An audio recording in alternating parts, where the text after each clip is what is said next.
जिन sir आपके पास आता हूँ।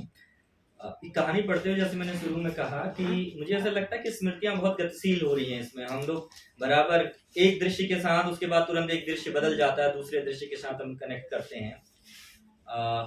मेरी जहां तक थोड़ी बहुत समझ है और जितना मैंने पढ़ा है, वो इस तरह के अभ्यास कहानी में हमारे पास कम रहे हैं। तो आप कथ्य के स्तर पर कहानी कि इसको मजबूत पक्ष के तौर पर देखते हैं या किस रूप में पूरे आप इसको देखते हैं पूरी इस रचना प्रक्रिया के तहत? ठीक कह रहे हैं प्रकाश साहब, जैसा मैं अभी आपसे जो ठीक कह रहे हैं प्रकाश, जैसा मैंने अभी आरंभ में भी कहा कि चूंकि हमारे वहाँ जो अकादमिक दुनिया है, हम बंधे बधाए ढांचे में पढ़ने के अभ्यस्त लोग हैं और लगभग विधाओं के भीतर प्रयोग को हम उतनी दूर तक ही अनुमति देते हैं जहाँ तक बहुत असुविधा ना हो जाए। यानी हम पत्र शैली की कहानी पसंद कर लेंगे, हम इस तरह की चीज़ें पसंद कर लेते हैं और उसको हम फॉर्म में कुछ नयापन भी मान लेते हैं। एक हमारे वहाँ जो एक जिसको कहते हैं कि पूर्व दीप्ति शैली जो है, वो हमारे वहाँ रही है। इस तरह की कहानियां हमारे वहाँ पूर्व दीप्ति शैली में रही हैं, लेकिन जिस गति के साथ सुनीता की कहानियों में यह पूर्व दीप्ति आती है, वो थोड़ा अलग है, नया है। कुछ दूर तक बात चलती है, फिर पीछे चली जाती है, स्मृति में चीजें चली जाती हैं। हमें लगता है कि जब आप, इन्होंने जैसा आरंभ में ही कह दिया कि कई विधाएं एक साथ जब चलेंगी तो ऐसा होगा ही। और देखिए क्या है ना कि जीवन बहुत जटिल है। हम अपने जीवन में भी कई बार वर्तमान में होते हुए स्मृति में लौट जाते हैं। कई बार हम स्मृति से अपने वर्तमान को कनेक्ट करते हैं। लगभग जीवन में जो गतिशीलता होती है स्मृति की, वो गतिशीलता इन कहानियों में है। हमारे अपने जीवन में स्मृति की बहुत गतिशीलता होती है। अगर कोई स्वीकार करता है, कोई नहीं स्वीकार करता है, लेकिन सच्चाई ये है, देखिए स्मृतिहीन मनुष्य से अधिक सहानुभूति का पात्र कोई नहीं है। वो राष्ट्र, वो मनुष्य बहुत हाँ, अच्छा मान नहीं है, आवाज फिर भी जा रही होगी, रिकॉर्ड हो रही है। हेलो मास्टर की आवाज दूर तक चली जाती है।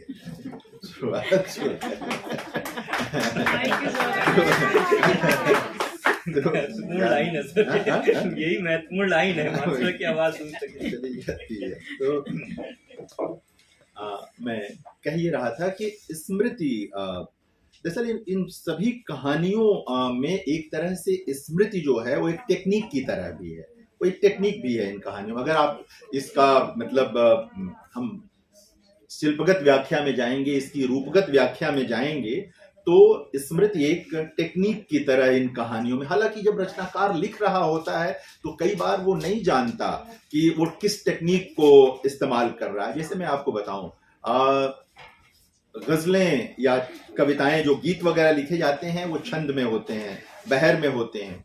कुछ लोग उस्ताद शायर होते हैं, लिखते वक्त ही वो अपनी मात्राएं, अपना वजन देख लेते हैं।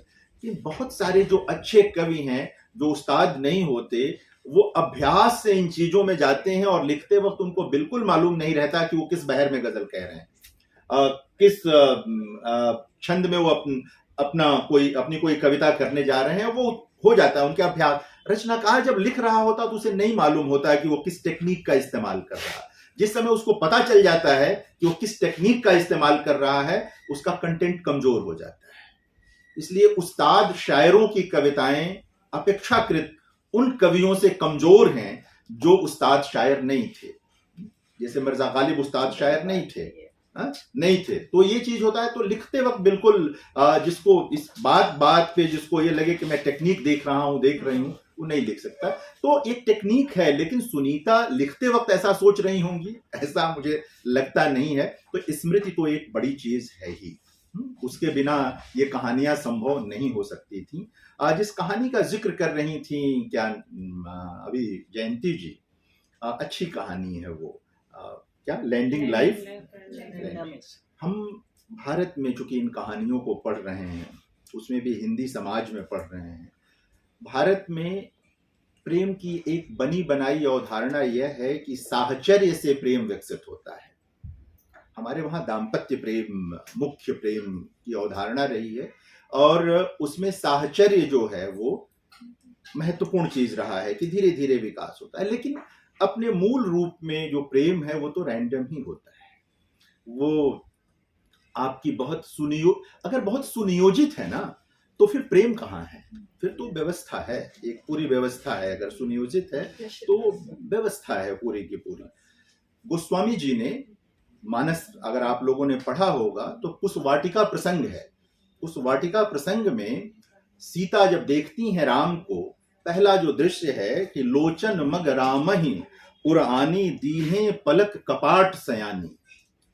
जैसे ही राम की छवि आंखों में आई, पुतलियों में आई, सीता ने पलकों को बंद कर लिया कि अब इस छवि को कहीं जाने नहीं देना है।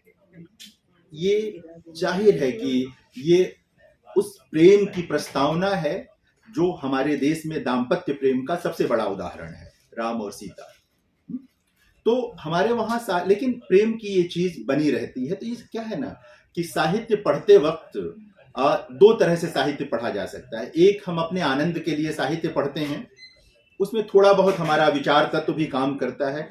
एक साहित्य तब हम पढ़ते हैं जब हमें परंपरा का पूरा बोध होता है, हमें मालूम होता है कि हमारे पूर्वजों ने क्या लिखा है, हमारे पूर्ववर्ती लेखकों ने क्या लिखा है। जब हम उसको जान रहे होते हैं तो नया पढ़ने का आनंद अधिक हो जाता है। तब हमें ये लगता भी है कि हम नया पढ़ रहे हैं। अगर आपने पुराना नहीं पढ़ा है, नहीं जानते, तो आप आनंद ले सकते हैं, उसमें कहीं कोई कमी नहीं हो सकती। आप कहानी पढ़िए, कविता पढ़िए, आप वो काम कर सकते हैं। इस कहानी में इसका उलट है।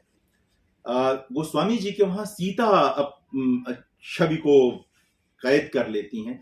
इसमें तो जो नायक है वो जहाज में बगल में बैठे बैठे जो है वो एक तरह से उस नायिका की छवि को अपनी पुतलियों में और अपनी स्मृति में कैद कर लेता है। एक उलट चीज है। एक तरह से आप देखें तो यह पितृसत्ता का प्रत्याख्यान भी है, पेट्रियार्की जो हमारे वहां है, जिसमें इस प्रेम की बहुत सारी चीजें स्त्री की ओर से ही हम देखते हैं। यहाँ पर उलट है कि एक व्यक्ति जो सेलिब्रिटी है, जो करोड़ों लोग जिसे पूरी दुनिया में जानते हैं, शायद सिनेमा की दुनिया का आदमी है, वो एंटरटेनमेंट की दुनिया का आदमी है, उसके प्रति लड़की आकृष्ट नहीं है, जो नितांत भारतीय है, अधिकारी है, अपने भोजपुरी में भी बात करती है, वो अपनी माँ से, अपने रिश्तेदारों से बिल्कुल भोजपुरी में बात करती है, उसमें कहीं कोई हिचक नहीं है।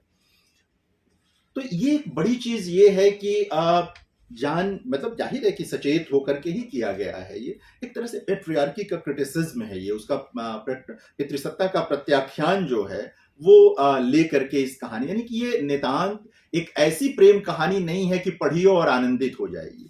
यह नए दौर की प्रेम कहानी है, ये नए स्त्री और पुरुष की पहचान करने वाली प्रेम कहानी है। ये हमारे दौर की प्रेम कहानी है। रीतिकाल की कविता हमारे समय की प्रेम कविता नहीं है।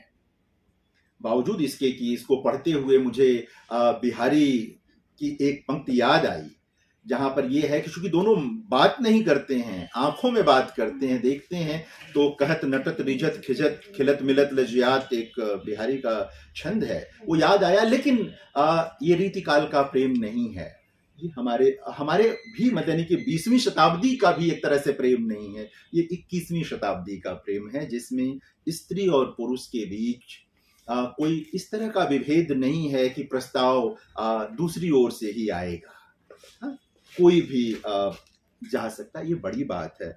इसका मतलब इसको रेखांक, जिस तरह की भाषा है इसमें कई जगहों पर, जैसे कहते हैं ना कि वो बात नहीं करते हैं, देखते रहते हैं। आशिक है तो दिलवर को हर एक रंग में पहचान, है ना भाई। प्रेम है क्या भाई? अगर आप नहीं, भाषा तो माध्यम है, वो प्रेम नहीं है ना, वो प्रेम नहीं है। प्रेम तो आपकी पूरी देह भाषा में होता है, बॉडी लैंग्वेज जिसे कहते हैं, वो आपकी देह भाषा में होता है, आपके आचरण में होता है। तो ये कहानी मुझे विशेष लगी, और